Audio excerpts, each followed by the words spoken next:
Deep in the jungles of Vietnam, soldiers were trapped, outnumbered, and cut off from supplies. The only thing that saved them was a single propeller-driven warplane, the A-1 Skyraider. Flying low through walls of anti-aircraft fire, delivering supplies no one else could reach, its guns roared and its bombs fell with surgical precision. Pilots volunteered for missions so perilous they seemed impossible. Every sortie was a story of courage and sheer determination, where survival depended on a machine that refused to quit, no matter how impossible the odds. To understand why this aircraft became a legend, you have to start where it began, not in some comfortable engineering office, but in a Washington hotel room in the summer of 1944. The man responsible was Ed Heinemann, chief engineer at Douglas Aircraft Company. Heinemann had already given the Navy the Dauntless dive bomber, the aircraft whose pilots broke Japanese naval power at Midway. Now the Navy wanted something bigger, something that could carry more, fly farther, hit harder. On July 6, 1944, the Navy placed its order. 7 months later, on March 18, 1945, the first aircraft lifted off, 4 months ahead of schedule. Test pilots declared it superior to every dive bomber they had ever evaluated. The engine was a Wright R3350 duplex Cyclone radial, 18 cylinders, 2,700 horsepower. That power went directly into lifting ordnance, 8,000 pounds of it.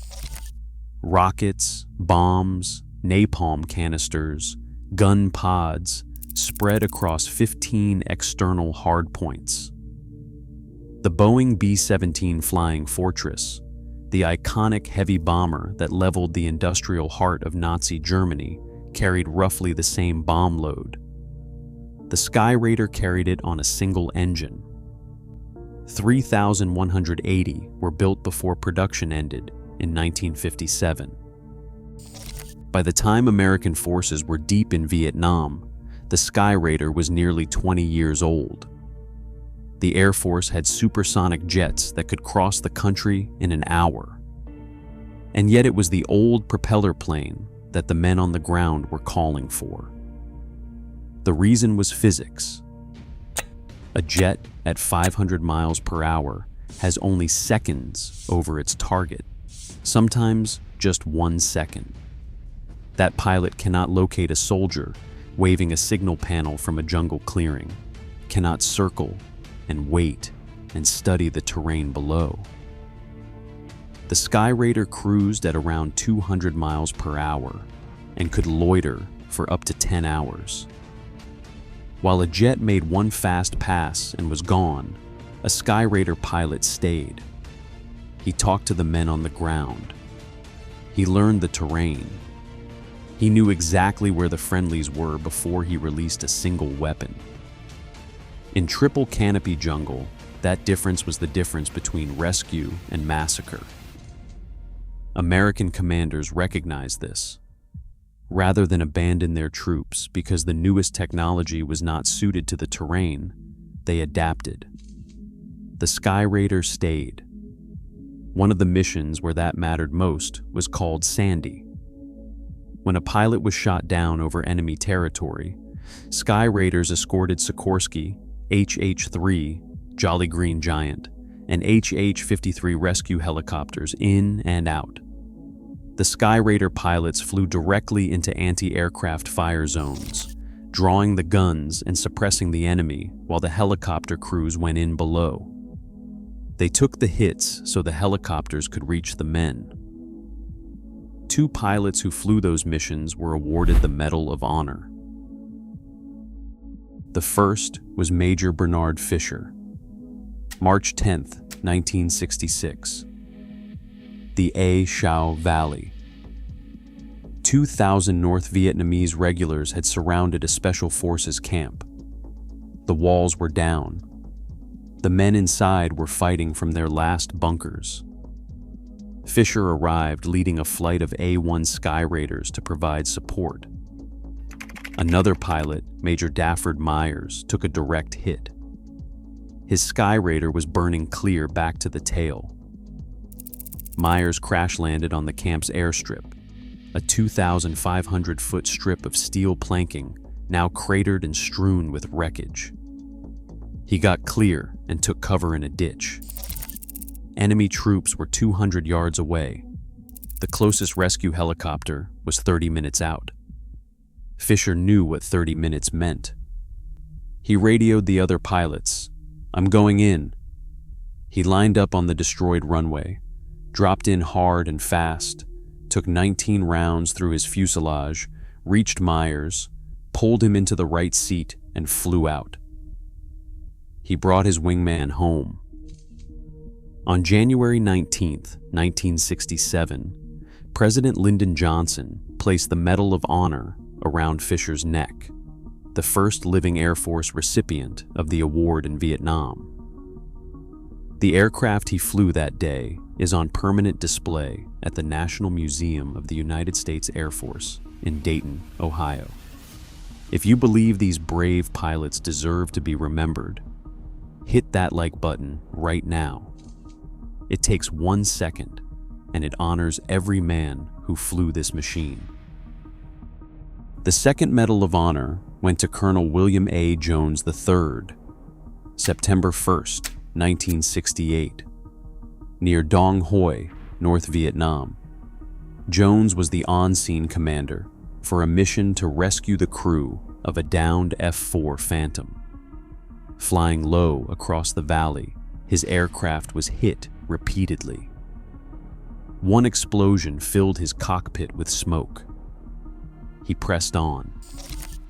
He spotted the downed pilot, pinned by a gun position on the high ground, and dove to attack. His aircraft was hit again. The rocket behind his ejection seat ignited. The cockpit was on fire. The ejection system was gone. Other pilots ordered him to bail out. He refused.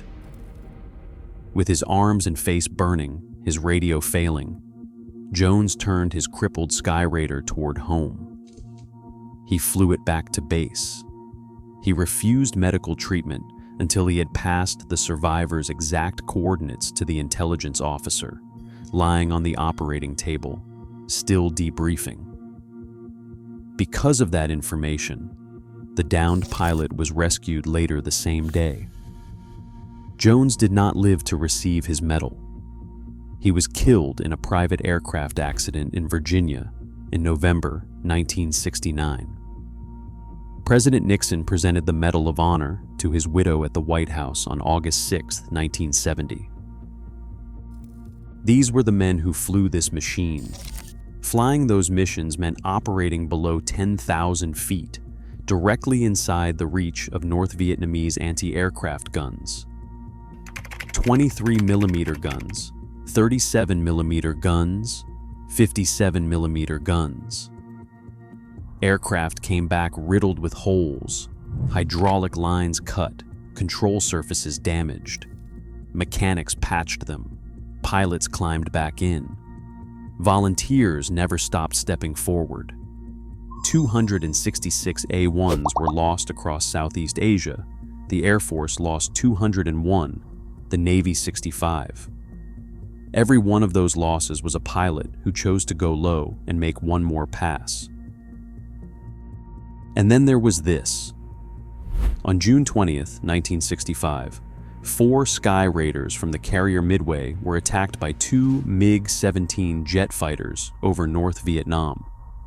The enemy pilots saw a propeller-driven attack plane and made a calculation. It was the wrong one. Lieutenants Clinton Johnson and Charles Hartman outmaneuvered the jets in close combat and killed one with their 20mm cannon. A second MiG fell on October 9, 1966, to Lieutenant William Patton off the carrier Intrepid. The June kill was the first gun-to-gun air combat victory of the entire Vietnam War. As American involvement wound down, the Skyraider was transferred to the Allies, who had depended on it since the beginning. The Republic of Vietnam Air Force acquired 308 of them over the course of the war, trained by United States Navy and Air Force advisors. Unlike American crews who rotated home after 12 months, South Vietnamese pilots stayed with these aircraft for years, accumulating thousands of combat hours and flying more sorties per airframe than any aircraft in the conflict. They were still flying on April 30th, 1975.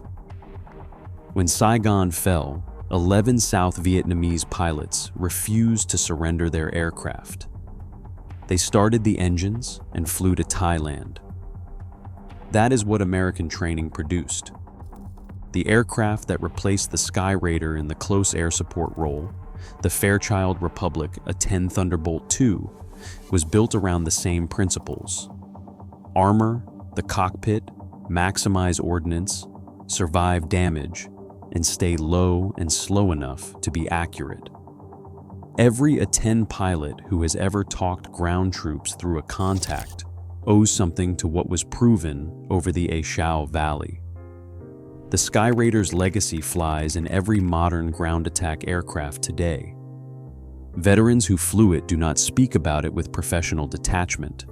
They speak about it the way soldiers speak about the men who came through when everything else failed. Restored Skyraiders still appear at air shows and veteran reunions across the country in 2026, and the men who gather around them are not there for nostalgia. They are there because the machine earned it. Nothing ever came close, they say. Every one of them means it. Stories like this one deserve to be heard. Subscribe to this channel so you never miss the untold chapters of American history that made this country what it is. Hit subscribe. It's free and it matters. In a valley full of smoke and gunfire, with 2,000 enemy troops closing in, a man named Bernie Fisher decided that a downed pilot was worth more than the odds against coming back. He put his aircraft down on a destroyed runway under direct fire. He picked up his wingman. He flew out. He did it in an A-1 Skyraider, a propeller-driven attack aircraft designed in a hotel room in 1944. When America commits to protecting its own, it always finds a way.